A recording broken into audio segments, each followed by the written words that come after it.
Uno, ya.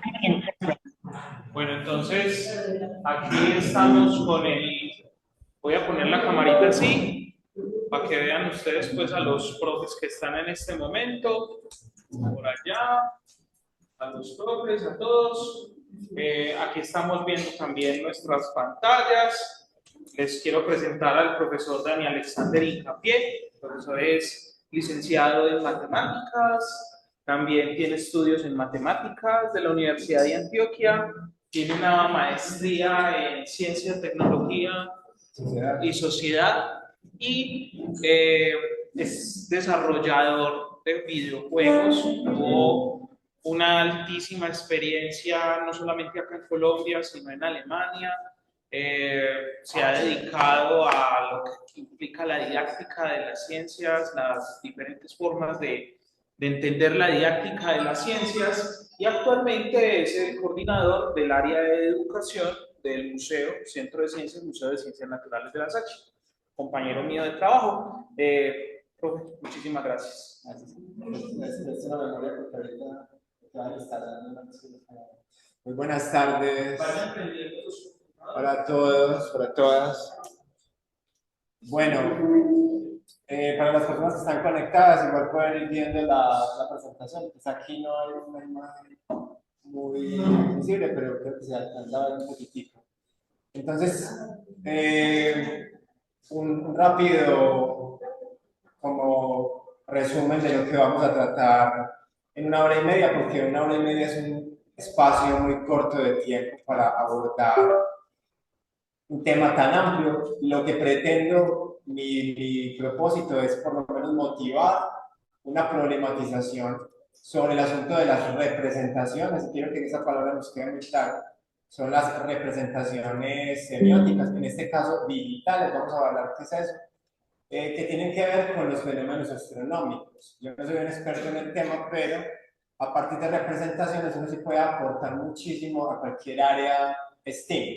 Cuando digo STEAM no me refiero a la metodología STEAM, sino a las áreas STEAM, del total de ciencias, tecnología, matemáticas, ingenierías. En este caso la astronomía, que es un área que podríamos tranquilamente decir como multidisciplinar, transdisciplinar, que requiere pues, de muchísimos puntos de vista, que todo el tiempo está avanzando en conocimiento con los datos que adquirimos y actualizamos por medio de la investigación en muchísimos lugares del mundo.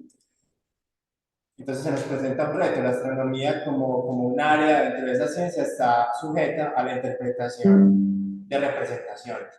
¿Qué me refiero con eso? Hay un autor, no sé si podemos girar un momentito la cámara. Sí. Si pueden ver por aquí, escribirlo grande para que lo podamos ver.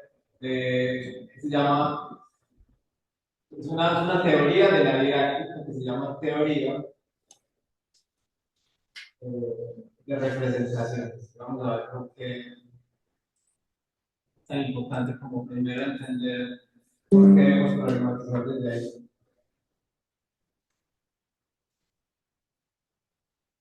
De la teoría de representaciones es de un señor eh, francés, de apellido Duval, y él desarrolló esta teoría en la didáctica de la matemática en los años 70, 80, muy contemporáneo a Rousseau, la teoría de situaciones didácticas.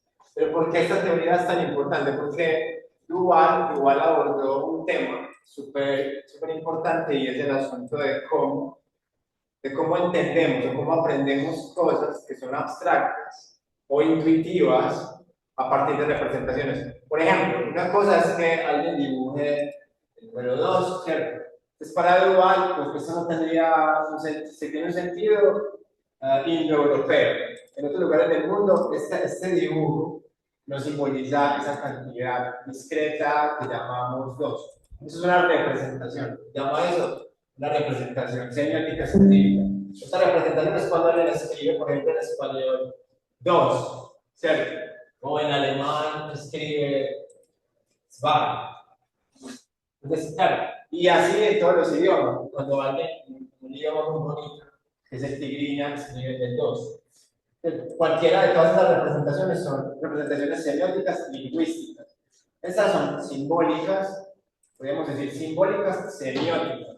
También hay representaciones semiológicas, cuando yo no necesito, como si hablamos con alguien de la comunidad sorda de Colombia que usa lengua de señas, ¿cierto? Entonces, si nos dice volumen, si no se está sabiendo, pero si alguien pone las manos así, si dice X, Y, Z o ancho, alto, te dice o cuánto cabe aquí, volumen.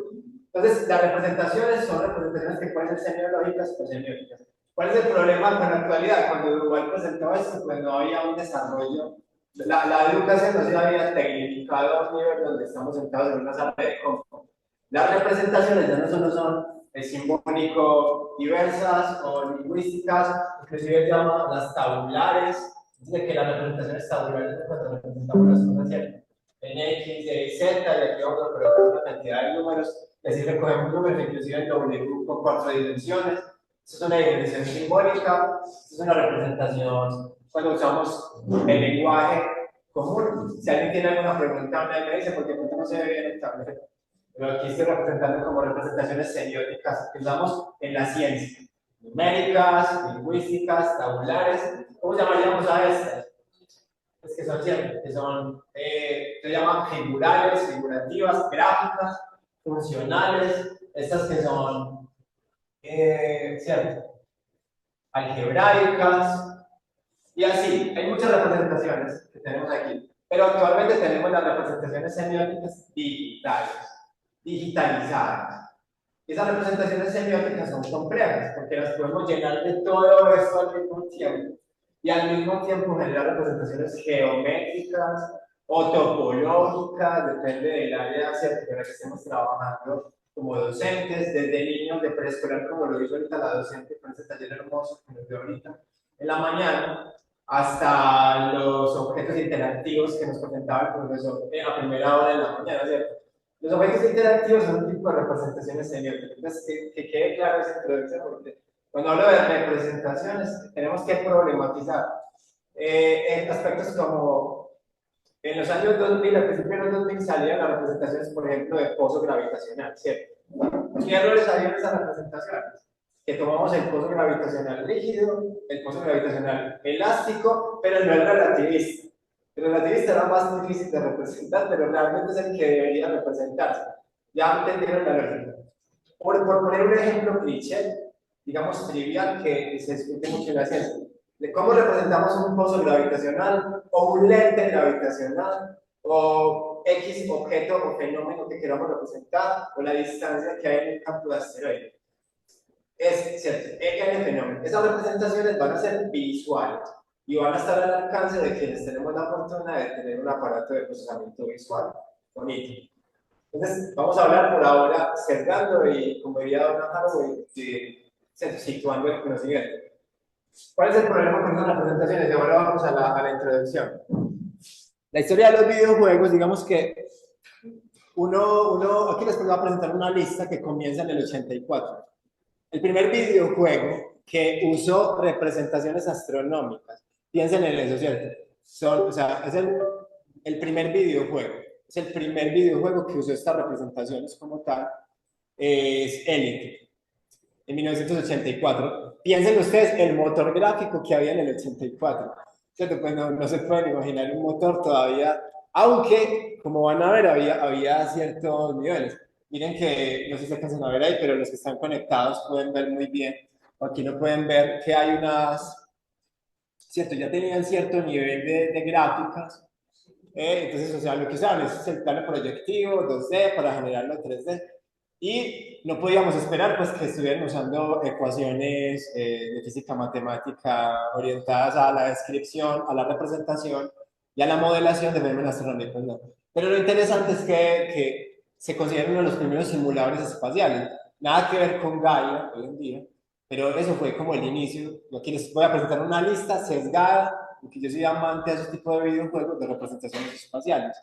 Si uno ve, normalmente, miren que aquí era claramente un mundo de universo con un tema de comercio interplanetario y combate que no puede faltar porque tiene que pensar en los productores de videojuegos. Ellos realmente tienen un producto de ocio interactivo que no busca educar en ese momento.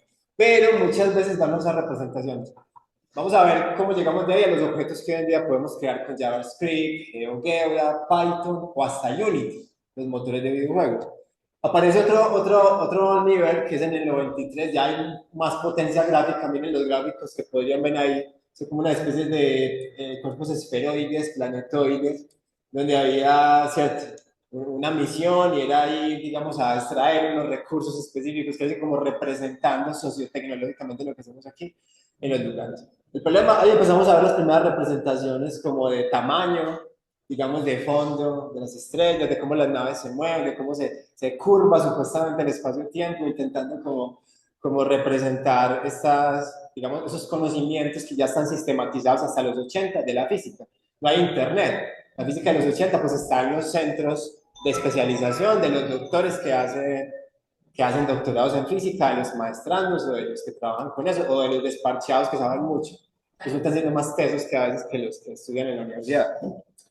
Aparece Orbiter en el 2000, que esto ya es un simulador que recomiendo que se estudie muchísimo, es un simulador muy interesante porque ya coges es un simulador espacial realista que coge naves espaciales, casi que está simulando el despegue, ¿cierto? Y la entrada de naves en órbita.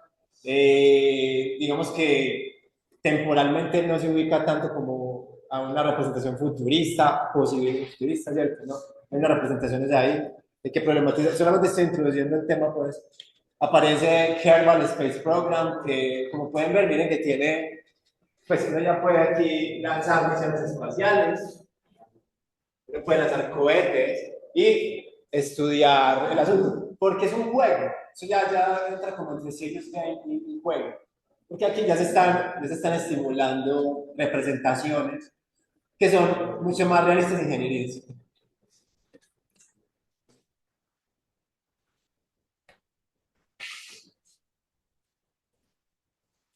Disculpen. Entonces, hasta aquí creo que queda claro la introducción. Lo que queremos problematizar son representaciones visuales que hemos usado multimedialmente en muchos contextos, desde los videojuegos, que son muy importantes y se roban el uso interactivo de los niños y jóvenes.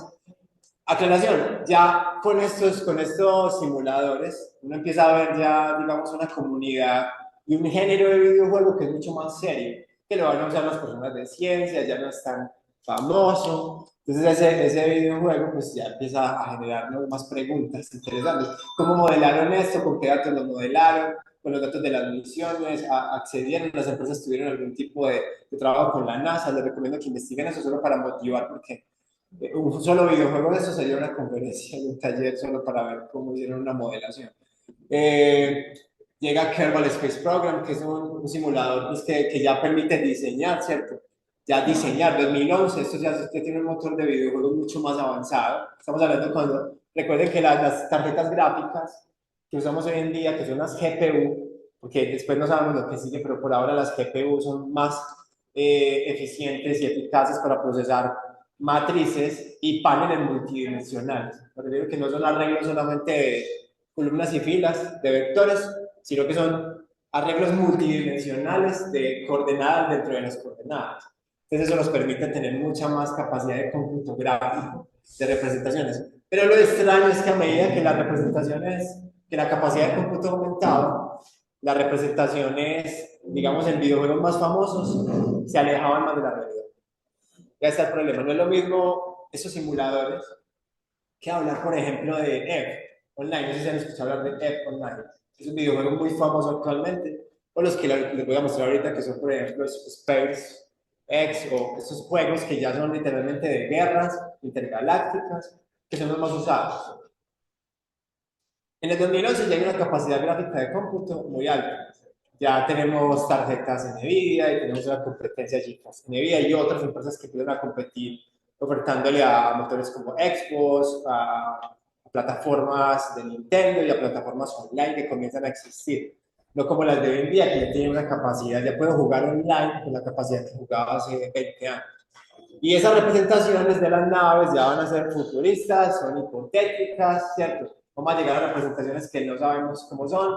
Se nos habla de motores normalmente de los que proponía Gibson, que normalmente tienen, ¿cierto?, como esas propulsiones atómicas.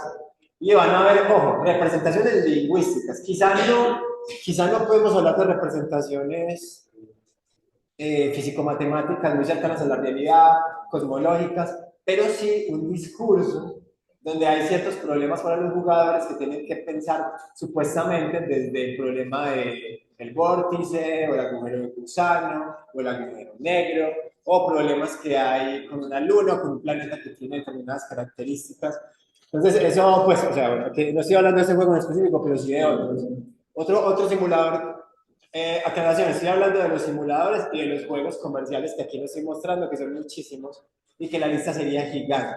Pero ahorita voy a hablar de algunos que son comerciales, pero aquí podemos, es una motivación para que usen estos simuladores que son muy interesantes, que tienen una lógica matemática que está más cercana. Uno ahí, por ejemplo, va a encontrar en el código de uno de esos juegos tranquilamente una parte donde está el ángulo de deflexión.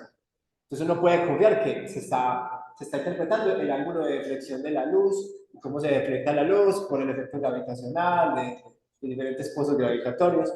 Y hay más cercanía, ¿cierto? O cuando un cohete despega, pues ahí se discuten o se argumentan unos asuntos de propulsión, de ingeniería física, de combustibles posibles para la época, de plataformas de lanzamiento y de lo que no había en la época, que SpaceX, pues cuando sacó el primer motor de, ¿cierto? Esos cohetes que en retropropulsión despegan y aterrizan. Entonces, claro, no tenemos esas representaciones. Los juegos hoy en día ya cogen esas representaciones para ellos y las van a sumar. Ese otro que era muy, para mí, uno de los mejores, hace 3 años, en plena pandemia, que es el de Microsoft Flight Simulator con simulación espacial, que ese ya tiene, digamos, un asunto ya de ingeniería mucho más cercano. Lo pueden usar, son simuladores que están al alcance, muchas veces se dejan bajar versiones, ustedes pueden bajarlos. Ahí les voy a dejar la presentación, se la compartí a la compañera, ahí la tienen para que compartan la memoria. Y ustedes pueden buscar cada simulador. La memoria con la Bueno, eso es el ejercicio que vamos a hacer aquí. Ya también está la presentación. Si quieren investigar cada simulador es un mundo y depende de lo que quieran discutir con los chicos o chicas en un espacio, que sea de secundaria, primaria, hasta niños muy pequeños se podrían simular con el asunto, o universitarios. Inclusive hay profesores que usan esto ya con personas de ingeniería aeroespacial. Son simuladores, pero los simuladores tienen ese asunto de la teoría de juegos, de yo pierdo, yo gano, yo hago mal, como los simuladores de vuelo. Lo que pasa es que aquí van a otro nivel más realista. Bueno, aquí solamente una introducción es como rápida, ¿cierto? Aquí se destaca solamente la evolución de los simuladores como tal. Ahí ya pueden, yo cogí un listado de los que a mí me gustan más, pero existen más. Esos son los que más se asemejan a la realidad y aquí voy a hablar desde Dual, desde una teoría de representación. O sea, aquí podemos confiar en la física matemática que está subyacente, que hay ahí en el trasfondo de lo que están tratando de representar, aunque hay que tener en cuenta que con sus matices y variables, ¿cierto? Porque a veces nos hablan de tensores en los juegos, pero no nos van a explicar qué es un tensor, ni vamos a representar el tensor con sus índices arriba y abajo, en el espacio recíproco, no llegamos a ese nivel de representación semiótica, pero sí llegamos al nivel de la ingeniería de la ecuación, que por lo menos nos familiariza, nos motiva a profundizar más. Hasta aquí quedó claro la introducción, no sé si alguien está conectado tiene alguna pregunta, porque ya viene como un juego que les voy a poner, no sé si tienen ahí los que están conectados acá. Ahora en el primer archivo que se llama Habla bajo las estrellas, HTML. Ese es un modelo que armé en JavaScript, muy sencillo. Para este, les voy a decir, para unos usé IA, para otros no usé IA. Para este no usé nada de IA, lo usé yo. Y lo que ustedes tienen que averiguar, sepan o no sepan programaciones, cuál es la parte más importante del código, que les dice si esa representación es confiable. ¿Qué ven ahí? ¿Están viendo? Gabriel. Abren con el navegador de Chrome. Lo abren con Chrome. Es un archivo que no necesita internet. No necesita internet, lo abren con el navegador de Chrome. Y es una representación que van a ver ahí, básicamente, muy clara, muy trivial, muy conocida, muy discutida. Pero vamos a ver cómo. Sí, mi punto de aquí que ya entiende un poquito de programación, tiene niveles y bases y otros que no. Pero lo que quiero analizar aquí es la interpretación, recuerden, semiótico matemática que hay del fenómeno visual, si es confiable o no. Las meses ya la tienen abierta. ¿Ya la abrieron? Sí. Está abierta. Aquí ya viene la compañía, es un simulador.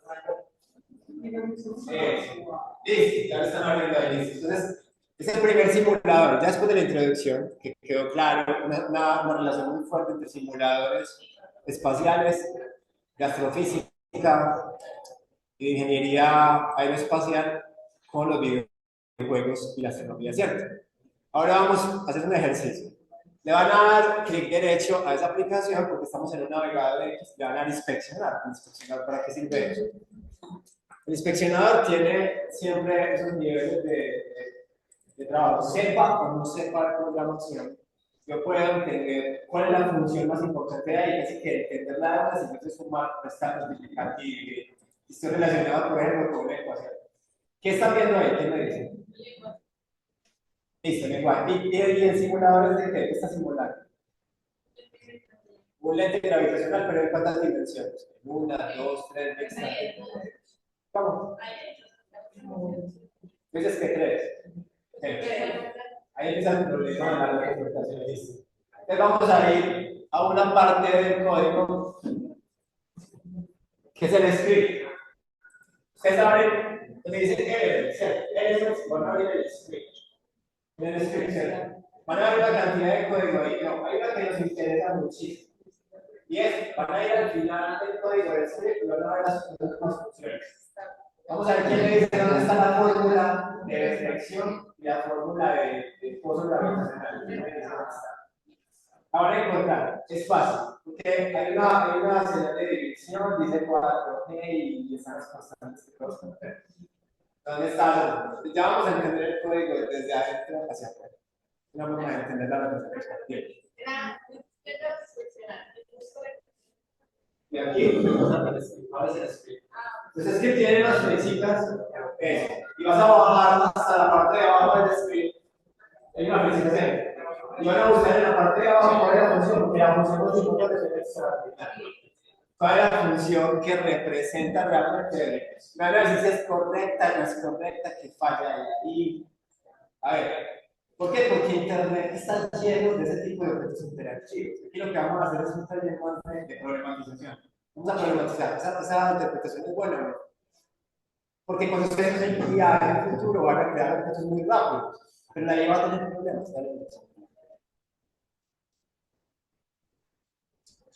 Listo, perfecto. Qué pena para los que estaba hablando rápido. Entonces, retomamos. Tenemos el objeto interactivo, vamos a analizar varios. El primer ejemplo es el más trivial, es un lente gravitacional, que vamos a entender qué tipo de representación tiene, cómo fue hecho. Este no está hecho en IA, vamos a ver si están hechos en IA. Entonces, ¿cuál es? ¿Dónde está? ¿Qué me dice en qué parte del código está la función? Está en la parte de abajo. Sí. Pero aquí encontraron algo, ¿verdad? Ah, sí. Exactamente. Es correcto. Si no les daba la pantalla de escrita, lo pueden correr. Ya tienen derecho a inspeccionar. Exacto. Alexander, cuando tú dices que lo pueden correr, ¿en dónde lo corremos? El código. Porque se abre el archivo HTML y vemos la línea de Se código. abre en el Windows Chrome, que es mucho más rápido y lee más rápido el script. Lo divide en módulos. En dónde que se te Por ahora entre? se le da clic derecho al simulador de gravitacional que quiere y van a abrir el script, una flechita. Dice HTML, body, y en el body está el script. Y en el, ya ves el script. Ahora el script. Sí, a ver, no, cosas. Angie, ¿sí entendiste? Pues estoy tratando de hacerlo para seguirlos, pero le digo abrir con, me sale vista previa, documentos en Google, Zip y porque estoy en el Drive. Ah, vale. No, tienes que bajar el archivo. Tienes que bajar Perfecto. una carpeta y lo abren con Windows Pro. Buen punto eso. Bueno, muy importante. ¿Y es con Windows? ¿No funcionaría con un Mac o con un Linux? Lo único que necesitas es el navegador de Internet. Ya. para que lo haga. Solo necesitas un navegador. Con Chrome es mucho más, digamos, eficiente. Ah, ya, correcto. Ahora sí, ahora sí. Muy bien. ¿Acá veo? Espectacular el agujero. No, es un ente gravitacional. Listo. Es un efecto gravitacional. No sabemos que ahora el ejercicio es identificar dónde está la fórmula en la función. ¿Cuál es la fórmula que me explica realmente? Porque en un código a veces puedo declarar unas variables. En este caso, ¿cuál necesito? La gravedad, ¿cierto? Una distancia gravitacional, necesito un ángulo de deflexión, necesito un efecto de distorsión para representar, ¿cierto? ¿Cómo? Muy bien, ya vas a encontrar dónde están los anillos de Einstein. Y abajo hay una formulita. ¿Quién me dice cuál es la fórmula que escribe en el tablero? ¿Cuál es la fórmula que está ahí? Es esa que dice Exactamente. Ese es el corazón del código. Siempre que ustedes busquen, inspeccionen un código de un objeto que está hecho en JavaScript, que abunda, que es el 92-93% según estudios que se han hecho de objetos interactivos de aprendizaje, sean matemáticos, de física de geometría, ya saben la ruta, ¿cierto? Abrirlo, el inspeccionador, revisar el script, y en el script buscar las funciones. Y eso es una forma muy interesante de familiarizarse con el código, porque ahí puede haber errores de interpretación. Entonces uno tiene herramientas como docente para decir, esta interpretación tiene un problema. Díganme qué diferencia entre un pulso gravitacional fijo, uno elástico y uno que sea más relativista general. ¿Cuál es la diferencia? Que te dibujan siempre una esfera, ¿cierto? Encima del plano y cierto, hay como esa deformación del pulso gravitacional. Pero sabemos que eso está equivocado. Sabemos que realmente el planeta debería estar debajo del pulso gravitacional y la parte más baja del fondo sería ¿cuál? La superficie terrestre. Pero si ustedes ven en internet la mayoría de ejemplos clichés de estos, está todo lo contrario. Tenemos un objeto que es como ahora, hay una forma de representarlo también, que es colocando el ecuador del Sol alineado con el plano deforme, que es un plano de ahorita vamos a mirar cómo hacemos eso, que realmente no es tan difícil. Es como en álgebra cuando define una función de plano. Sencillísimo. ¿Y cómo se deforma una función de un plano? Pues elevo e a la x al cuadrado más y al cuadrado. Es un programa más sencillo. Normalmente ese es el error que tiene la mayoría de computadoras, que ponen la exponencial. Aquí no. Aquí no está representada así. Cuando ustedes ven una exponencial en un código de perro gravitacional, lo que están haciendo es como una representación que no se aproxima mucho a la realidad. Ahora bien, eso no nos sirve, digamos, para primaria o para bachillerato. Yo digo que sí. Y les voy a decir cómo sí, desde la teoría de representaciones semióticas de Dual. Dual nos dice, las representaciones, por más complejas que sean, sirven para familiarizar a una etapa, ¿cierto?, de desarrollo con símbolos o conceptos que van a ver más adelante.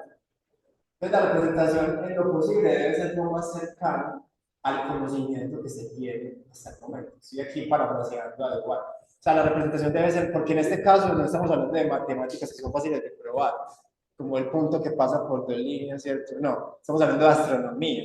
Ahí las representaciones son muy diversas y abundan en Internet, y ese es el asunto. Entonces ya bien encontraron la fórmula, ¿cierto? Ahora miremos qué error hay en la fórmula. ¿Quién me dice qué error hay en la fórmula? ¿Cómo se podría mejorar?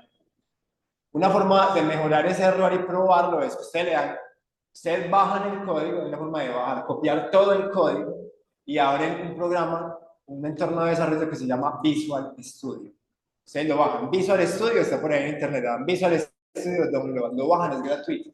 Y abren ese código en Visual Studio.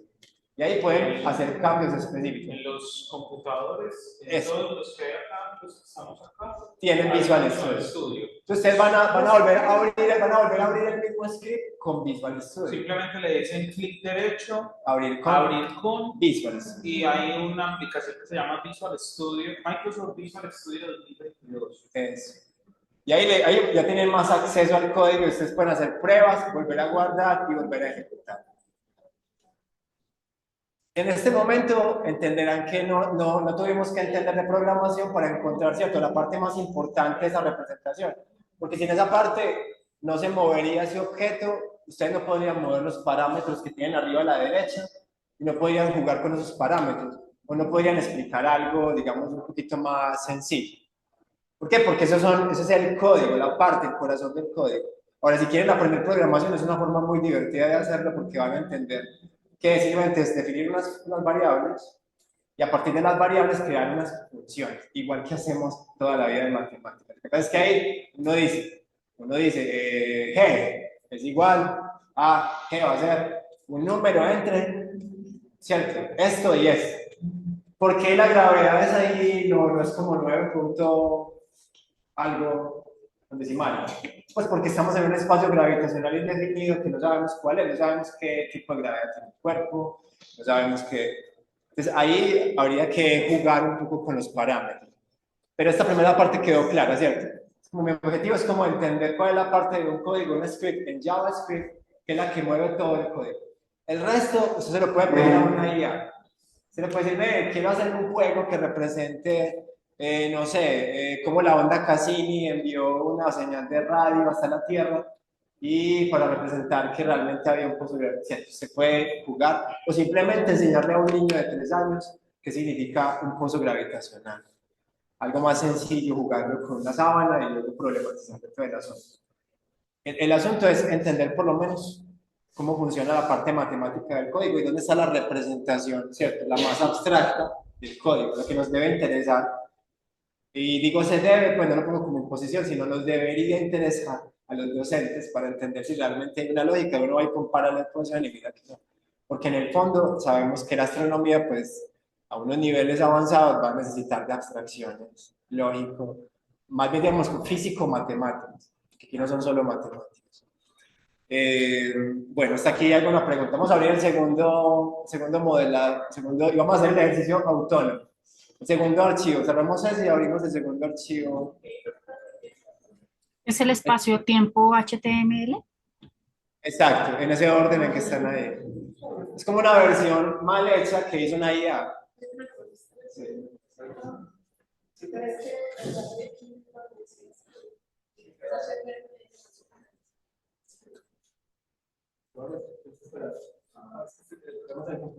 Si el script se demora en desplegarse, es un problema ya digamos, de la capacidad que tiene el equipo de cómputo.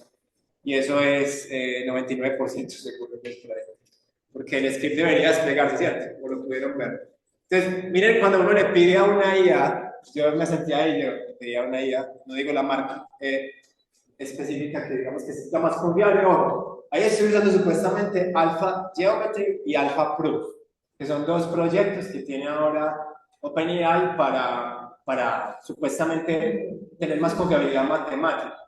Entonces, hagan lo mismo, vamos a inspeccionar ese código, a ver qué ven ahí, dónde está la función, ya saben dónde encontrarla. Siempre va a ser una de las últimas funciones del script. O sea, si lo practican, más rápido lo van a entender. La mayoría de personas no saben el poder que tiene un inspeccionador. Usted puede copiar ese código, llevarlo a otro lugar, experimentarlo en lo que quieran, pues en el espacio que quieran. Intenten hacerlo ustedes solitos a ver si lo entendieron. Ir hasta la fórmula. Es lo que está pasando ahí. No, ¿quién me dice por ahora que le parece raro esa simulación? Yo qué le pedí, ¿quién me dice que le pedí a la idea? Es lo que me generó. Ahorita, el anterior lo hice yo, ¿cierto? Lo hice yo, obviamente le puse mucho. ¿Cierto? Tiene unos valores así como específicos, no están contextualizados, no están en función de algo y quedan abiertos.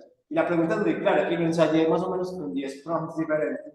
Entonces, no estoy diciendo que la idea sea mala, me imagino que en unos años va a ser increíble y te va a hacer cosas increíbles. Pero por ahora es mejor confiar en la representación, siempre que está de fondo en el script. ¿Quién me dice dónde está el script? Miren. ¿Cómo? Exacto, porque puede ser un asunto del prompt, pero digamos que, pues aquí, en esta parte, yo podría decir claramente qué quiero, que ya tengo la otra representación. Pero intentándolo de 10 formas diferentes, intenté un experimento y me pareció que está interesante, pero todavía se queda como muy corto para representar como fenómenos actuales. En el otro obviamente me demoré, tenía que crear pues como el canvas HTML, las variables, crear las tres funcioncitas de, ¿cierto? De tanto del planito como de las estrellas. Vea, para que se queden asustados, en la que hicimos anteriormente, esa imagen que se veía de estrellas, ¿ustedes qué creen que era? Un fondo 3D. Fue una imagen que me cogí de internet de estrellas y la estoy distorsionando. Exactamente. Solo es una imagen distorsionada. Pero miren que un humano piensa como más. Yo estoy pensando como, bueno, quiero una imagen que pereza, no quiero tener mucho tiempo ahí.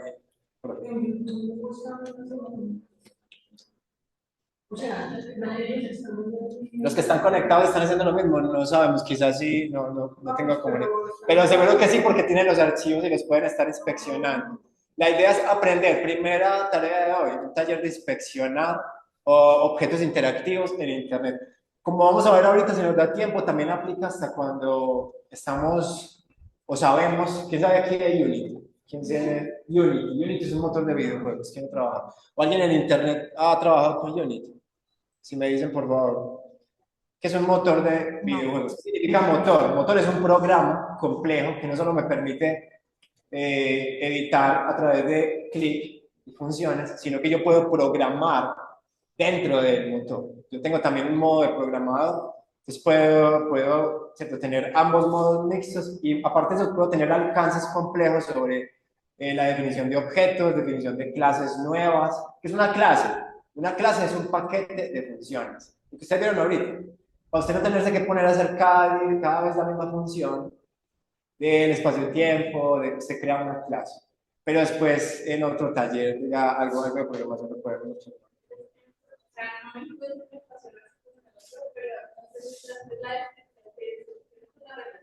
Sí.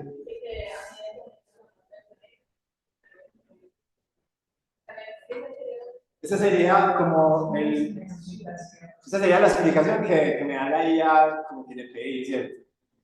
Pero todavía la representación visual es como, ¿cierto? No es como la más interesante. No, pues le falta algo.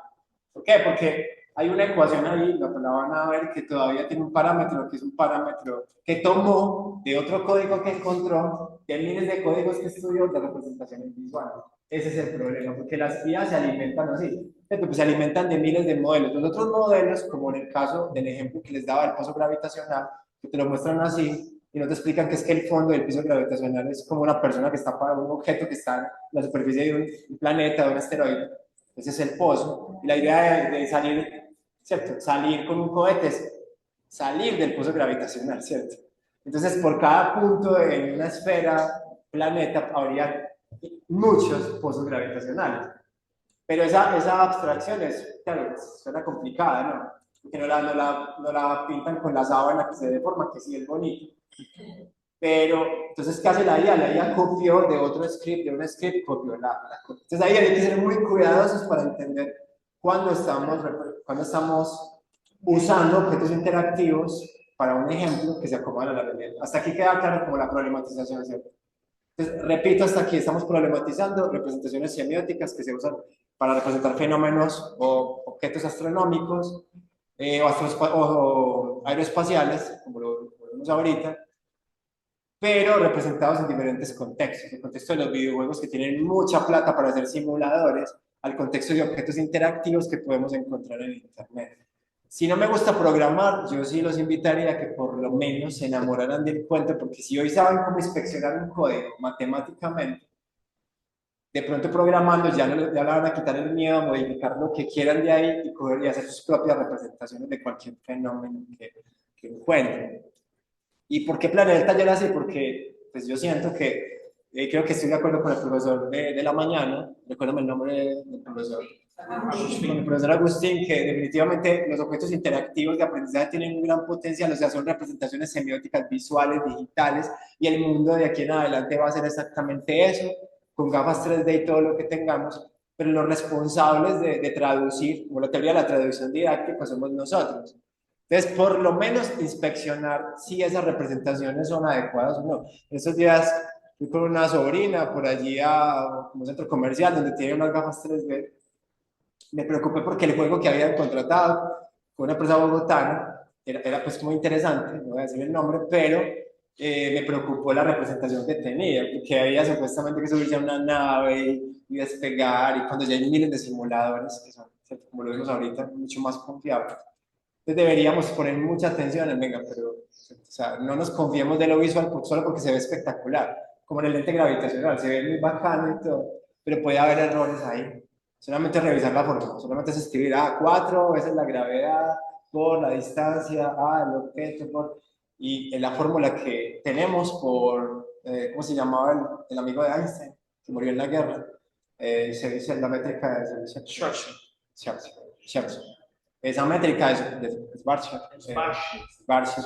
Esa métrica es importante, o sea, ahí está la ecuacióncita, por lo menos comparen y decir que se está respetando esa representación matemática. Recuerden que es una representación. Puede que en el futuro otro descubrimiento haga que tengamos que cambiar esas fórmulas, pero por ahora entender que pues, así funciona la ciencia y las representaciones sobre ella también. Entonces, listo, hasta aquí queda claro el mensaje por aquí. Excelente. Vamos a revisar ahí rápidamente. Una pregunta. Otras, perdón, dime.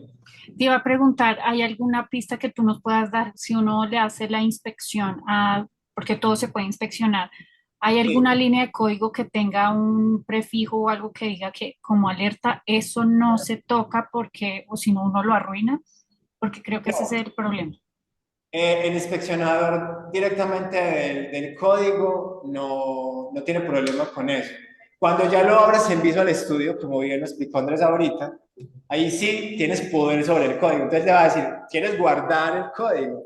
Entonces, sí, ahí ya estás cambiando parte del código. Ahora, una pregunta que hiciste muy importante, profe, la interpreto de otra forma y es, ¿cuál parte de la línea del código es la más sensible? Todas las que dicen función. Porque una de esas funciones es las que inevitablemente va a tener que usar o el módulo de un parámetro o la exponencial de un parámetro o dividir un parámetro por otro y elevarlo al cuadrado o cualquier fórmula. Porque en la física, pues las fórmulas gracias al universo son más entendibles. Generalmente son la masa por la aceleración, pero la aceleración más complicada, ¿cierto? Con derivadas y todo. Pero realmente es fácil de entender en el código. Otra ventaja que tiene el código, si recuerden que los computadores no entienden cuando dibujamos el símbolo de una derivada direccional o una diferencial parcial, ¿cierto? No lo entiende. Tenemos que decirle una solución numérica, como de aquí hasta aquí, ¿cierto? Todos los i, o sea, todas las líneas que yo dibuje. Vamos a hacer un ejercicio. Vamos a abrir uno de los programitas que es el que creé. Abrímelo, Andrés, por favor, ¿dónde está la carpeta? Uno de esos que es el de... No, que dice tejido... Sí, tejido espacio-tiempo. Vamos a ver si es ese. Abrilo, por favor, Andrés, yo miro primero.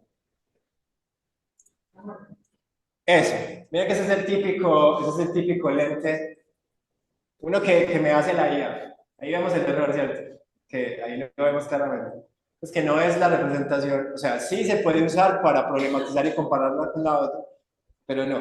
Inspeccionan la diagonal y me dicen dónde estaría el error, porque ahí tiene que dar la misma fórmula del otro, pero ¿dónde está la fórmula? ¿Dónde está? Ustedes ya lo pueden entender porque la mayoría son profes, ¿cierto? De áreas de ciencias naturales, de matemáticas, ¿verdad?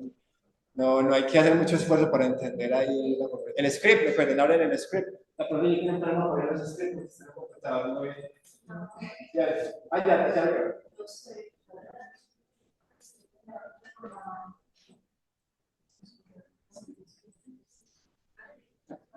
Con la fichita. ¿Y cómo lo hago con visual? Entonces tú vuelves a abrir la carpeta, le das clic derecho, abrir con. Solo abrir con. Recuerden que me hacen otra vez la pregunta. Cuando la quieran abrir con Visual Studio, pues simplemente le dan clic al archivo, abrir con Visual Studio. Y no tiene otra opción que abrirse con Visual Studio. Pero si en cualquier cambio que hagan ahí, ya ahí, como dice la profe, sí van a ser pues creativos, no sé, para cambiar parámetros o cosas. Sí, van aprendiendo también. Como por ingeniería inversa. Pero lo quieres hacer.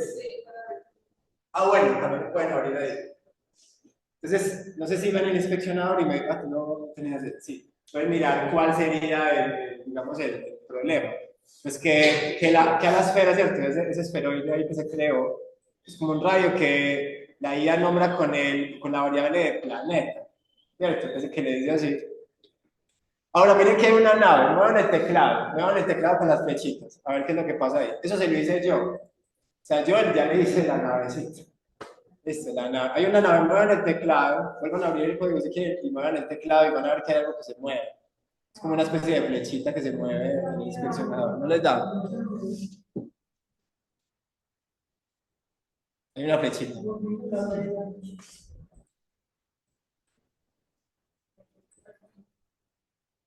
Eso es ahora, Andrés. Volví a abrir el...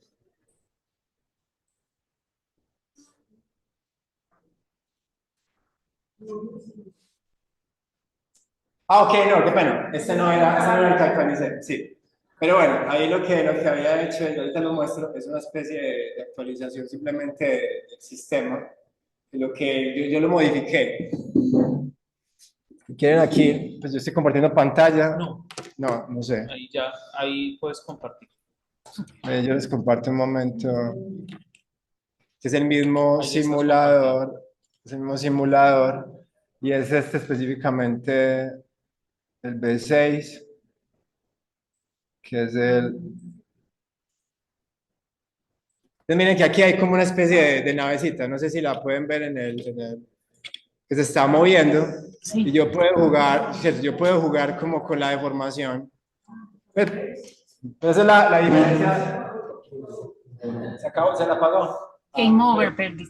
¿Cómo se llama Sí. esa? Esa la podemos también ejecutar de los archivos que tienes acá. Yo se la voy a subir, listo, yo Ok, te la voy a subir. Pues es que igual, y es importante que analicemos esto, igual, mire que el primer código es muy diferente a los otros, ¿cierto? En estos códigos, yo literalmente estoy objetivando una función. Yo quiero representar algo porque soy un humano que quiero representar algo. Si le pregunto a la IA coge información de Internet, como ya lo hablamos, y coge modelos y los mezcla. Y ella trata de ser lo más coherente posible. Si en el futuro quizá Alpha Geometry pues va a ser mucho más sensible, pero yo puedo coger ese código y meterle otro parámetro que sea un objeto que se mueva a través del pozo gravitacional, sea una forma de luz o un elemento que... Miren, por ejemplo, que si yo muevo la flecha, ¿cierto? Miren que yo aquí ya tengo el radio del Barsin, yo ya puedo mover, que me permite esa métrica del Barsin, ya lo modifiqué. Pero la esfera todavía sigue teniendo un problema, el código de la IA no me la deja, ¿cierto? Como nivelar, digamos, con esa representación del tejido, espacio, tiempo mal representado ahí, que al final es algo más complejo. Van a abrir... ¿Cierto, Alex, que usted no nos entregó este? No, ese lo modifiqué, ese lo estaba modificando precisamente para explicar la modificación que había en el script, que realmente, pues yo lo modifiqué en Visual Studio Code, por eso es importante quitarle el miedo a modificar parámetros. Quizás no tengo que mover el código de las variables, pero sí puedo ir a jugar con los parámetros de escala, con los parámetros de copiar y pegar y crear un parámetro nuevo, algo que se mueva, que esté pegado a... Es como en GeoGebra cuando yo defino un objeto en una función o en una forma, ¿cierto? Yo lo restringo a que viva en un círculo. Es exactamente lo mismo. Lo que pasa es que aquí nos parece complicado porque vemos el código. Pero si analizamos, ¿quiénes de aquí manejan GeoGebra? La mayoría, ¿cierto? O no sé si lo conocen. Bueno, para los que lo conocemos, GeoGebra está hecho o fue desarrollado en parte con un motor de C++, que es un lenguaje de programación que es un motor matemático con el que hacemos las operaciones computacionales en computación, y en JavaScript. O sea, GeoGebra es JavaScript, para un ejemplo, para los que lo conocen. Entonces, normalmente es quitarle el miedo al código y jugar con los parámetros. Eso sí, siempre revisando, yo hago mucho énfasis en eso, que la representación matemática sea pues lo más confiable posible, hasta el conocimiento que tenemos. Sí, entonces uno va a ver en el Canva, aquí tengo que volver a cerrarlo porque me abrí el otro Canva, y vamos a ver que en los div yo lo que hice fue crear exactamente copié exactamente el mismo código, lo copié varias veces, y cuando abro el script, como siempre, con el script que me dice, miren que las constantes siguen siendo exactamente las mismas. Obviamente para esa representación ahí gravitacional del momento yo puedo modificar esto en Visual Studio Code. Aquí es 2 por la gravedad por la masa sobre la velocidad de la luz al cuadrado. ¿Qué ven ahí? ¿Qué es eso? Estoy representando geométricamente, ¿cierto? Como el cambio. Y en la última parte, miren que yo estoy creando aquí un nuevo objeto con una constante X y una constante Y, o sea, un objeto X y Y que se está moviendo pegado, lo estoy restringiendo, normal. Quizá hoy no vamos a entender a profundidad, ¿cierto? Pues cómo crearlos, porque sería otro taller específico, pero me parece que es bonito ya entender cómo identificamos partes que son neurálgicas de una representación. Pero realmente lo que estoy creando ahí es mover la pantalla. Si ustedes siguen moviendo, miren que estoy usando el motor Matplotlib, que es un motor de JavaScript, de matemática. Cuando ustedes cargan un paquete en un lenguaje de programación, normalmente hay que cargar paquetes. Si uno abre Python, uno carga, digamos, NumPy. Entonces, import NumPy como NP. Aquí uno también carga paquetes de matemática porque es JavaScript, no es... piensen como que yo necesito, ¿qué necesito para programar hoy? Necesito con qué hacer operaciones, necesito con qué escribir las letras y necesito con qué dibujar la geometría. Entonces cargo un paquete de geometría, uno de matemática y uno de letras, de grafía. O sea, los div, ya. Y después defino las variables, la variable g, la variable x, y, z, x sub i, hasta donde quiera, de lo que quiera representar. Y pues para eso sirve el inspeccionador de objetos interactivos en este caso. No es tan complicado porque miren que el objeto ahora, cuando se pasa aquí, por ejemplo, si yo actualizo la posición del planeta, solamente del planeta, miren que aquí me está mostrando X, Y y Z, que son los parámetros. Y el problema del lente gravitacional, de lo que me tiraba la IA, está en la restricción que tiene Z. Z tiene una restricción aquí, no sé si se puede ver acá, ¿cierto? Entonces mire que el valor es el mismo, Z no puede tener la misma restricción. O sea, en esa representación, recordemos que Z puede ser hacia nosotros desde la pantalla o Z puede ser allá, ¿cierto? Algo representado en 3D. Por eso es muy importante también, como lo decía la profe ahorita del taller de los asteroides, jugar un poco con el cuerpo, ¿cierto? Para los niños entender qué es, que Z signifique que el suelo signifique X, Y, Z signifique yo, o que Z signifique hacia mí desde la pantalla. Y muchos objetos interactivos no van a diferenciar eso, o no te lo explican claramente, aunque debería ser, pues, no, la mayoría sí lo hacen, pero otros no. Entonces van a ver que las constantes son exactamente las mismas, lo que pasa es que aquí hay que declararlas, parece enredado, pero con el tiempo yo creo que con un poquitico de amor por la programación básica, como introducción a la programación en JavaScript, y eso casi que pues es muy automático. Yo tengo la experiencia y no es tan difícil. Otra cosa es que ustedes me dicen a mí, voy a hacer ciencia de datos en Python, eso ya es otro nivel, o si voy a trabajar, ¿cierto? Y aunque también es posible aprenderlo, es igual. Lo que pasa es que la cantidad de funciones, ya ni siquiera se trata de programación, sino de saber bastante estadística de datos. Aquí realmente solo me están pidiendo geometría muy básica, si lo observan, unos parámetros numéricos, y ir a Wikipedia, si es que yo no me recuerdo bien las ecuaciones de representación de fenómenos astronómicos, y pues por lo menos revisarlas. Si yo no soy astrónomo, ¿cierto? Pero mis objetos, yo por lo menos voy y reviso, o le pregunto a alguien, ve, eso está bien. Entonces Susi, la observatoria, me regaña, me dice, no, cuidado que fusión y fisión son dos conceptos diferentes, entonces si los vas a representar con partículas, entonces a este pone fusión, a este fisión.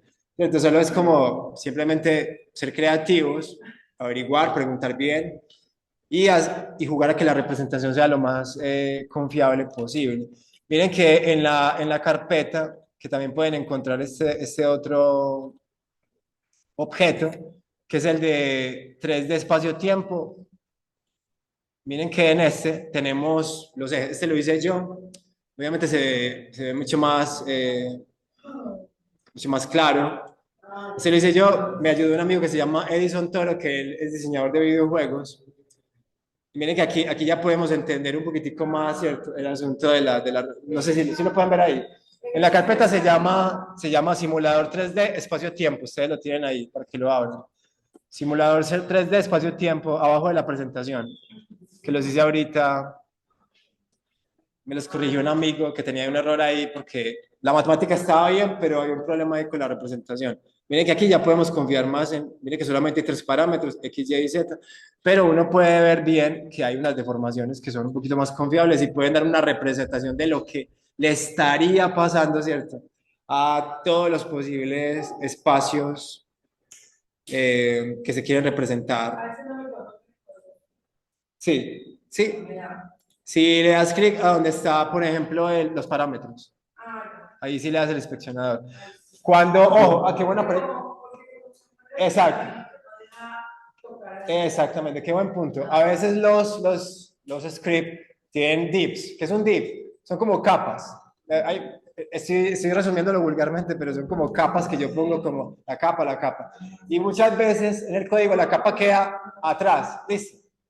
Entonces queda como con una posición relativa o absoluta, ¿cierto? Relativo, yo estoy en una posición relativa con respecto a ella, ¿a qué lado?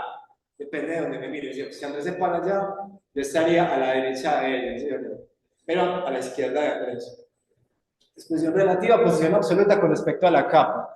Y los objetos interactivos, la mayoría que vamos a ver de física, de matemática, de mecánica de fluidos, de astronomía, siempre tienen muchos dips, porque tienen un dip a la ecuación, como en GeoGebra, tienen una capa, la capa donde yo activo las ecuaciones, la capa 3D, es exactamente lo mismo. No es tan complicado. Entonces, ¿qué pasó ahí? Que el dip quedó atrás y no tiene el modo de inspeccionador. Tú vas a los parámetros y mira que ahí sí lo puedes ver. Entonces, tú inspeccionas el dip y puedes ir al script igual y cierto. Miren que un código siempre tiene un head, que es como la parte, digamos, HTML final, como donde, lo primero que vemos en una página web. ¿Qué título le vas a poner? ¿Qué tipo de textos? El JavaScript ya te va a ayudar a, digamos, a la parte más geométrica del asunto, a los dibujos, a cómo se dibuja desde un botón que ustedes ven en internet todos los días. Eso exactamente estamos usando aquí para hacer las líneas del espacio-tiempo. Esas cuadrículas que hicimos ahí del plano XY, el YZ y el Z y el XZ. Y las deformaciones, ¿qué son? Mire que es muy bonito porque las deformaciones funcionan sí, solo si uno aplica las métricas que están ahí, que nos dice cualquier documento o artículo de física. Es bonito. Entonces las podemos comparar, discutir con los chicos, podemos introducir contextos pues, que son a diferentes edades. Si uno abre el body, en el body siempre van a estar algunos dips. Miren que está el dip de clase. Y normalmente en el Canvas uno va a encontrar, ¿qué es el Canvas? Como lo explicaba el profe de hoy, ¿cierto? Es como ese escenario que yo definí de presentación. Pues hoy por ahora, por lo menos nos estamos familiarizando con conceptos. Entonces, dips son capas. Listo, a veces los dips están mal organizados, pero se puede inspeccionar igual el objeto y uno va a encontrar siempre el script, porque sin el script no habría esa interactividad que ven ahí. Y en el script tiene que haber sí o sí una fórmula matemática si estamos interpretando un fenómeno, recuerden, de mecánica de fluidos o de geometría básica o de topología, no sé, hay locos que explican esto, del toro de Clifford o de un fenómeno astronómico que ya de por sí es bastante complejo de representar en muchas variables y de interpretar en la ciencia. Hasta aquí preguntas. ¿Estamos bien? Sí. ¿Les parece que es aplicable a,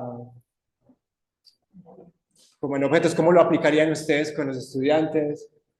O sea, le medirían a crear ya un objeto interactivo con una IA. Entonces, les voy a poner un ejercicio. Vamos a jugar un poquito con la IA. Busquen cualquier IA de confianza en Internet. Una IA que, no sé, busquen Gemini de Google o OpenAI. Entren a la que les permite entrar en ITM. El ITM en ese momento permite entrar a algunos. Yo ahorita lo probé y ustedes le van a preguntar, van a hacer un prompt. Vamos a comparar eso.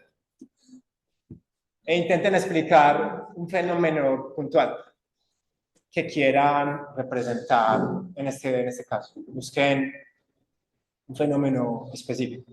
Mientras tanto, voy a instalar aquí Unity para explicarles algo sobre Unity y el videojuego.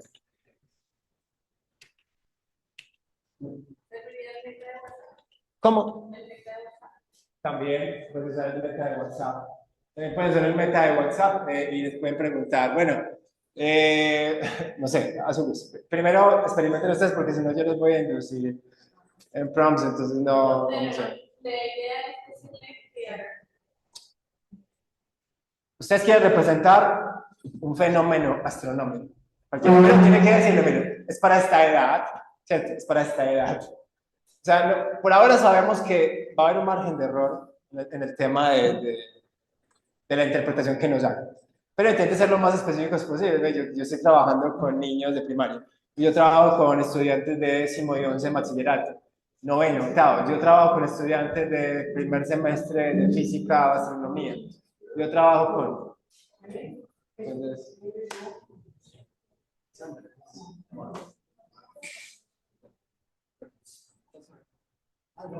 okay.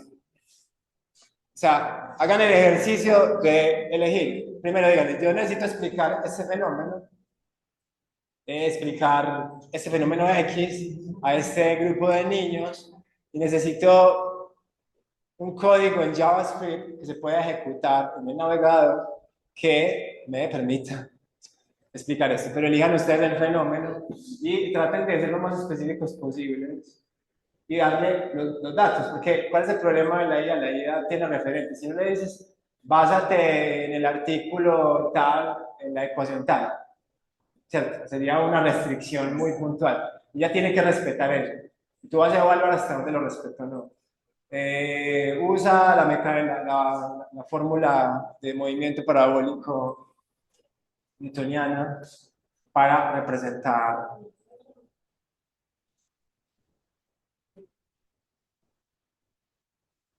O sea, ahí la cuestión es ser creativo. Y luego les voy a poner un ejercicio donde ustedes programen ustedes mismos algo ahorita en JavaScript ustedes mismos y vamos a comparar qué tipos de... Sí.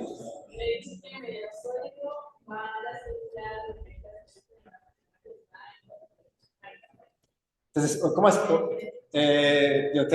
Para que todos escuchemos, me dijiste, ¿me puedes ayudar con un código para simular, cierto, la mecánica celeste? Le dices así, mecánica celeste en general, le dice así, de una persona que está en Colombia. Ok. Que no es resultado, ¿cierto? Y vamos a evaluar eso en meta porque ese es meta bueno, recordemos que, y por eso quería pasar a este modo, hay unas IA que te van a ayudar realmente, como Gemini es un poquitico más potente, que está usando, y Microsoft, Copilot de Microsoft está usando ahora modelos de Alpha Proof, que es alfa de pruebas, y Alpha Geometry. Entonces vas a tener un poquitico más de alcance para preguntarle. Meta tiene ese problema. Meta todavía no tiene un motor matemático tan bueno. Y el entrenamiento de información física, sí. Pero si le dices de otra forma, él te va a entregar un código que tiene un grado de confianza, que ya sabemos cómo inspeccionarlo. Entonces, ¿qué es lo que se sugiere pues, a nivel de prompts? Recuerden que aquí estamos en otro nivel de prompts, ya no es el prompt donde ayúdame a escribir algo. Es el prompt de representar un fenómeno muy complejo que está lleno de variables y por eso van a entender lo complicado que es arreglar esas cosas. Yo me demoré puliéndolas y inspeccionándolas mucho tiempo para el taller, pero es porque sí.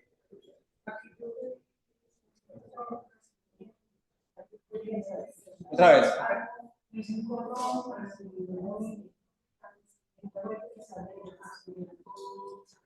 Te dan código. Entonces, ¿a cuál le dijiste? ¿A cuál? A ChatGPT. Entonces, vamos a escuchar cuál es. ChatGPT es OpenAI, que ya tiene sus motores. ¿Qué le dijiste? Sí. Entonces, hola, necesito realizar un juego para simular el movimiento de carga. Entonces, ella dice, necesito un código para simular el movimiento orbital de un cohete que sale de la NASA. Y ella ya te arroja un código. Te arroja un código. Vamos a mirar. Mira, este lo dio, primero se lo dio en Python. ¿Por qué? Porque primero no le dijiste en cuál lenguaje. Pero tranquilo, porque el código puede ser de mucha calidad. Hay un paquete que se llama, se lo recomiendo que se lo bajen, Es muy fácil de bajar, es lo que se llama P-gain.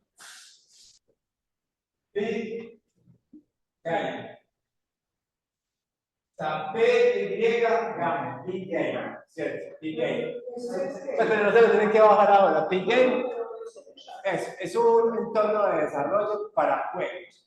Tú lo que harías ahí es copiar exactamente ese código, tú te lo bajas y te abres simplemente un editor de código como el que vimos ahorita.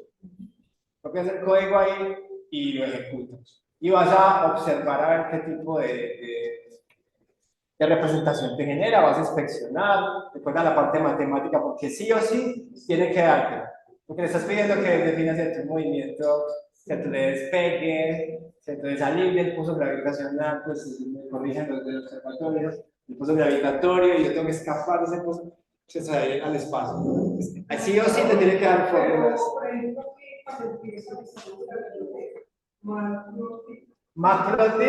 Matplotlib es una biblioteca que permite mat de matemáticas, plot de imprimir y lib de librería. Entonces permite imprimir funciones matemáticas. Mira que lo que va a hacer Python ahí es representarte muy matemáticamente ese proceso. O sea, yo voy a dar mi opinión, pero es una opinión sesgada. En el momento me parece que Python es el lenguaje más confiable para mí para emular fenómenos o aspectos matemáticos. Entonces voy a repetir eso. Python.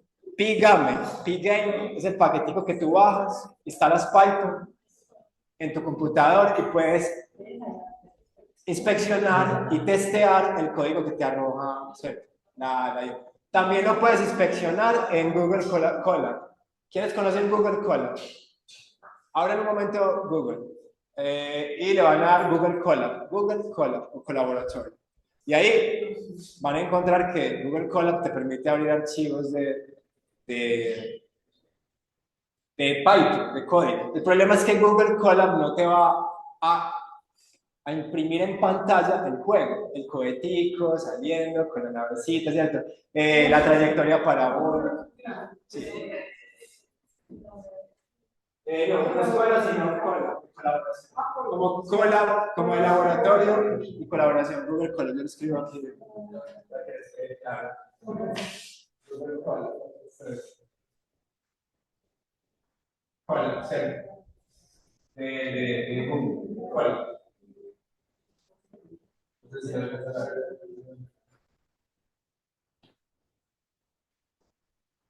En Colab también pueden inspeccionar parte del código que les arroje, pero lo mejor es esto, recuerden, bajar pygame. Se buscan pygame, bajar pygame. Sí, la IA. Ahora, volvamos al tema, ¿cierto? Devuelves. Si le decimos a la IA específicamente que queremos un código en JavaScript para ejecutar y testear directamente en el navegador, es diferente. ¿Cuáles serían las restricciones?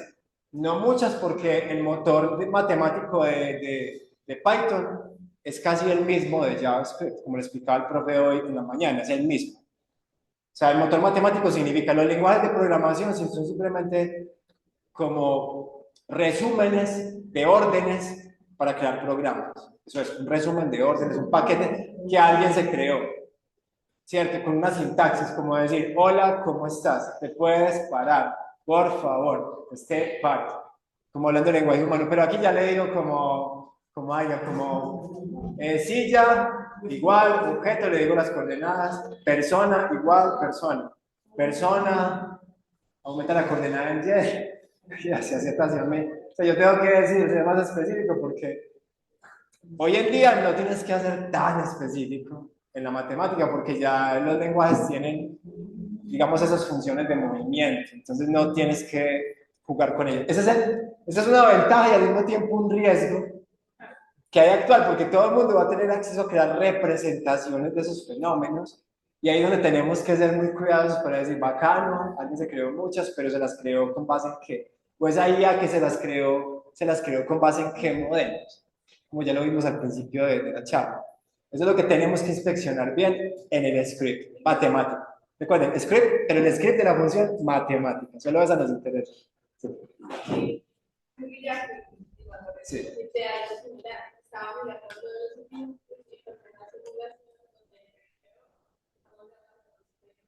lo que hace ese niño muchas veces les hacía movimiento de adaptación. No hay ideas, bueno, pero si no es así, pues bien, dice que no se ve. Exacto. Hace mucho tiempo que lo Si no sé si se escucharon en la red, la compañía se escucharon. No, No, no no el mensaje completo, sí, por favor, lo vuelves a... lo digo, que ella entró pues a... Ella encontró una simulación sobre, digamos, el equinoccio, ¿cierto? Y claro, se dio cuenta que, pues, que había una representación rotacional que no correspondía, que era exagerada o sobre exagerada. O sea, ¿a quién se debió? Puede ser que no haya hecho con una idea. El programador que la hizo, pues quería representar una parte, lo hizo para una clase y la colgó en internet. Y una persona que no tenga tu capacidad crítica o tu nivel de conocimiento, pues va a usar esa misma representación en una clase, entonces va a generar un teléfono roto.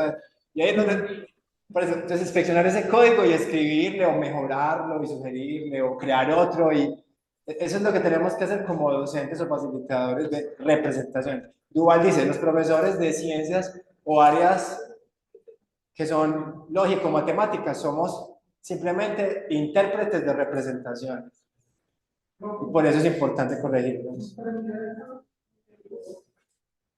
Escuela. Exactamente, abrir escuela. Tú le dices abrir escuela. Lo que necesitas abrir tu usuario para que te den un tienes un cuadro. Escribe los pasos. Y ahí te van a explicar cómo que es español, pues porque el español más rápido.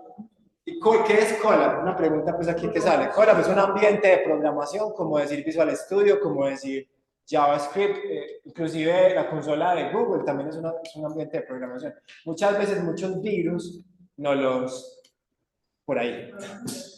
Entonces, ese ejemplo que pone la profesora, volviendo al ejemplo, es un caso particular de muchos casos que nos vamos a encontrar de representaciones que no concordan, que no concuerdan con lo que buscamos representar. Y por ejemplo, aquí no se son muy usados en clases para niños, en clases de primaria, o cierto, el asunto de, por ejemplo, la lemniscata, como ustedes llaman en astronomía, el analema solar. Yo he visto muchos errores de analemas, de representaciones de analemas, porque uno dice, pero venía, hay un problema. Claro, ¿por qué? Porque ellos no van y buscan la fórmula, sino que, claro, ellos dicen, pues sigue un analema, pero bueno, ¿con qué parámetros? ¿Con respecto a qué distancia? Como lo hablan ustedes ahorita en el taller de la mañana con la prueba de asteroides. Las distancias astronómicas son como cuando uno le explica a alguien las distancias microscópicas. Entonces uno le dice a alguien, bueno, con un milímetro te voy a dar un microscopio y me lo vas a dividir en 1000 partes. ¿Cómo se llama cada una de esas partes? Micra. Entonces los niños son, ¿cómo así? Yo puedo decir micra. Y si divido otra vez en 1000 partes, la micra. Nanómetro. Si divido otra vez en 1000 partes. Entonces ahora piensen si eso es complicado, que por lo menos esa escala más o menos entendible. Y ahí Duval hizo muchas investigaciones sobre eso, sobre la percepción de distancia o la teoría de la medida para estudiantes de muchas edades, hasta universitarios, escolares. Y se dio cuenta que el problema está en cómo el docente estructura el discurso para explicar. Ahora piensen en distancias astronómicas, que es una unidad astronómica. Susi a veces se lleva a la gente Ojero, o Andrés, o Fernando se los llevan para el parque astronómico y entonces cogen una tira de trapeadora y entonces, claro, está tipo de pollo y dibujan. Bueno, esto va a ser una unidad astronómica, una baldosa y más o menos con eso jugamos a distancias astronómicas. Pero pensemos que aquí hay un pequeño problema. El tamaño que yo elija para un cuerpo va a afectar la representación de las distancias. Y no solo eso, que fenómenos tan complejos como me corregirá Andrés y los muchachos que saben que el tejido espacio-tiempo se está expandiendo. Entonces uno es como, o sea, representar eso. Si alguien, yo quiero explicarle a mis estudiantes de 11 qué significa eso, de que el tejido espacio-tiempo se está expandiendo. Entonces, esa malla que yo creo ahí, ¿se va a qué? Es un vector que se va. Pero eso significa que entonces las cosas viajan más rápido que la luz, o será que es que realmente es el espacio, es como si algo está pegado ahí al espacio y se mueve con... Son representaciones muy complejas hasta para nosotros que nos gusta el tema, son abstractos, pero estos objetos permiten, como lo decía el profe en la mañana, aquí lo que estamos haciendo es yendo un poco más profundo y observando cómo funcionan esos objetos por dentro. cómo se crean. Y se crean con cosas muy sencillas que solo tenemos que explorar. No sé, hasta aquí preguntas. ¿Se queda Sí, planear? sí, por acá Sí. tenemos una. Yo tengo una, es que hice el ejercicio y le pedí el código para que se visualizara en JavaScript, para que ¿Sí? hiciera una simulación de explicación del color de las auroras boreales, ¿Del color de qué? de las auroras polares. Ah, ok, ok. Y me salió el código, lo copié y lo guardé en HTML. Lo ejecuté, pero me sale ese el código, no me sale la visualización. Ah, ok. Entonces, bueno, eso es interesante. ¿Qué es lo que pasa ahí? No le estás diciendo que te lo dé ejecutable. Entonces le dices el ejecutable. Pues simplemente, si quieres, nos muestras el código, que es interesante. El código también lo puedes subir y guardarlo como un archivo HTML. Sí, Pero eso. quizás Míralo solo te acá. creo las funciones. Yo lo miro. Ah, muy interesante. Y ojo, que eso es de color. O sea, ahí está usando casi que el plano complejo. Números complejos, creo yo. Sí, pero Eh, necesita tener nitrógeno, oxígeno. Ah, ok. Bueno, ahí es donde está el problema, eso que acabas de decir. Nosotros entendemos que esos colores, ¿cierto? Dependen de una cantidad de complejidad que tiene el aire, la atmósfera, pero aquí la representación no te va a tener en cuenta eso, sino que te va a tener en cuenta una representación matemática, que en este caso, me imagino, yo usará un gradiente de color, ¿cierto? Mira, pues déjalo ahí donde estaba. Mira que ahí se ve en la función de partículas. Mira que te está dando una velocidad de partículas, te está diciendo la partícula en x menos. Entonces, esa variable que creaste arriba de la Tierra, que me imagino que es una distancia específica, que él creó, habría que mirar qué está creando. ¿Pero Entonces, lo que debería tienes, ejecutar algo o no ejecuta nada? si tienes que abrirlo, Ya, tienes que, tienes que decirle, créame el ejecutable para Google Chrome. Tú le dices así o para un navegador. Y él te va a crear el ejecutable específico que quieras probar.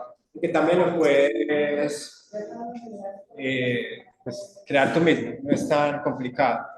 Es que te toca copiar el código, hacer un canvas y meterlo ahí específicamente. Mira que te, ok, voy a jugar porque es muy interesante. sí, es muy interesante porque es bueno que ustedes se familiaricen con eso porque ese es el futuro de los docentes, ¿no? Es crear representaciones ahí casi que en vivo, en directo, 2D, 3D.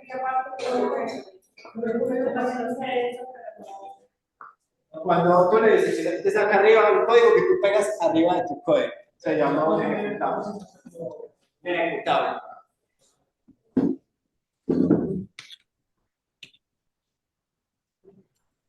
Vamos a observarlo acá, un momento. Miren que eso es un ejecutable.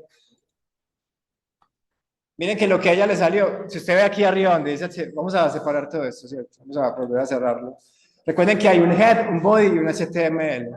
Ella tiene el código, literalmente el script. O sea, ¿qué le dio qué le dieron a ella? A ella le dieron solamente el script. Pues ahí queda claro. Pero ella no tiene todavía el body donde lo va a incrustar, ni, cierto, como el cuerpo, pues, o sea, sé dónde me va a incrustar eso, qué tamaño tiene la ventana, qué tamaño tiene esa ventana, dónde va la explicación a este lado, y cierto, cómo se ejecuta. Primero entiendan más o menos de dónde viene la idea, ¿cierto? Entonces, primero el script, a ella solo le generó el script está bien, o sea, es que está bien pues para ejecutarlo, no sabemos qué tipo de representación. Espérate un momento. Una pregunta para acá. Antes de...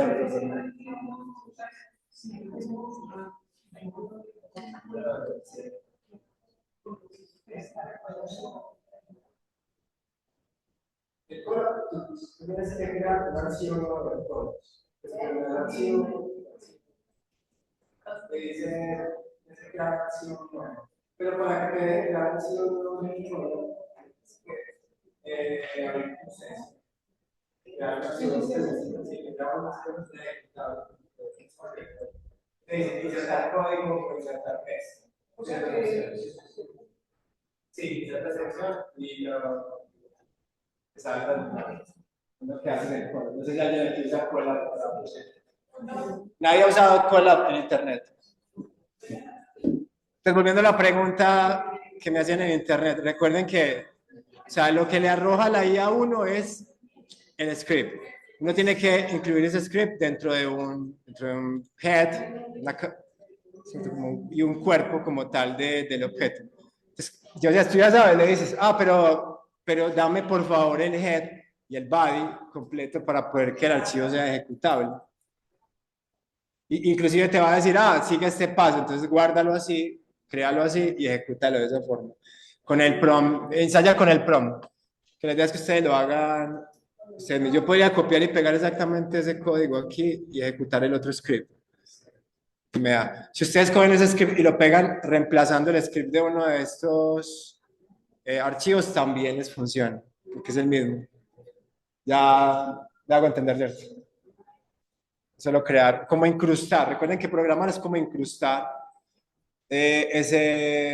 como incrustar cosas dentro de cosas. Y los scripts por eso son tan especiales, una parte más importante que tenemos que entender en el micrófono. Okay. Ahora la pantalla está alargando mucho.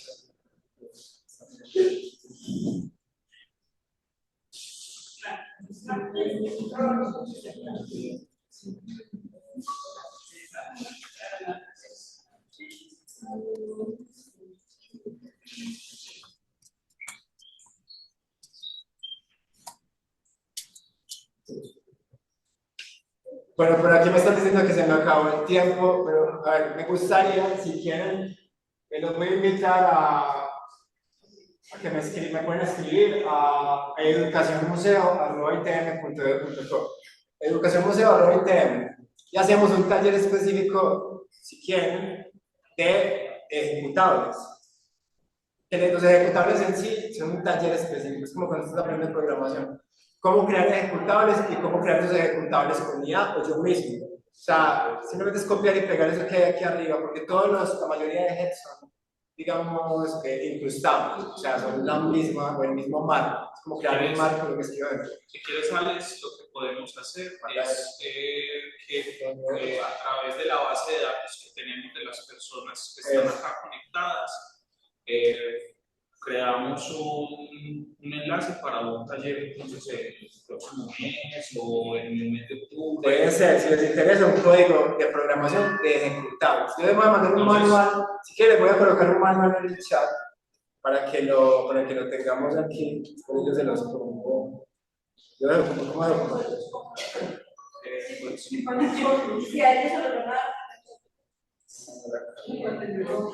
Si quieres, les voy a subir un manual de paso a paso de cómo crear.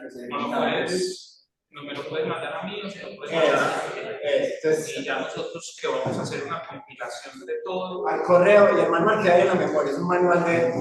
Recuerden que crear el script y cómo crear el ejecutable del script y evaluarlo en Pygame, como les dije ahorita, o directamente en el navegador, que es lo más para mí recomendable, que la mayoría de los objetos los encontramos así en internet, ¿cierto? Entonces más bien enfoquémonos a eso. Y los que quieran realmente profundizar en Python, sí les recomiendo un curso de Python online, un curso de JavaScript básico.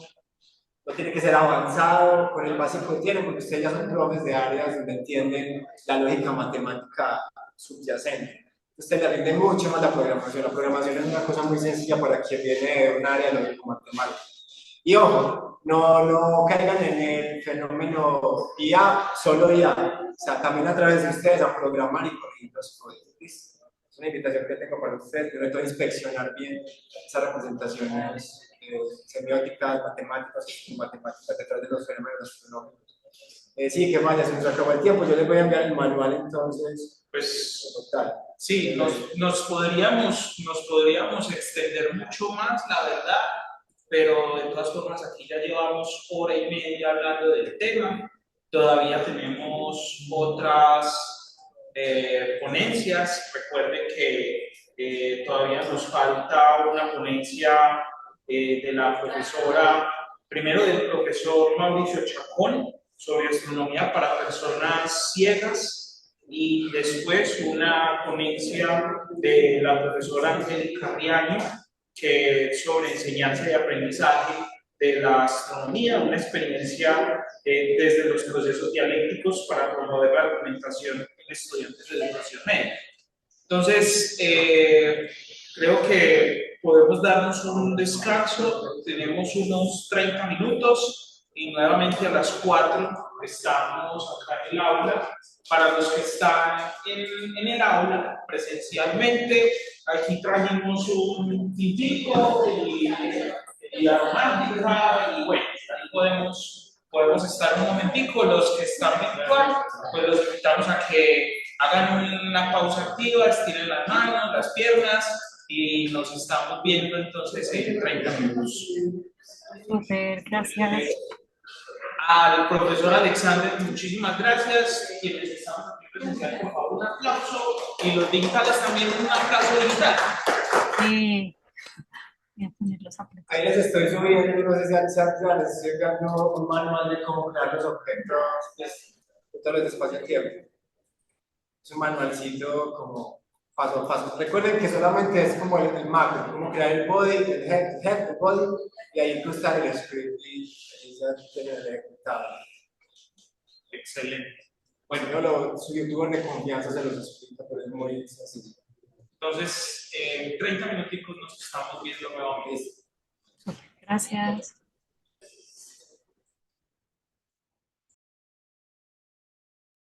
Listo, profe. Entonces a las 4 estoy por aquí pendiente. Listo, Mauro. Sí, ya nos vemos. Estoy atenta. Me voy a cambiar a un portátil, listo.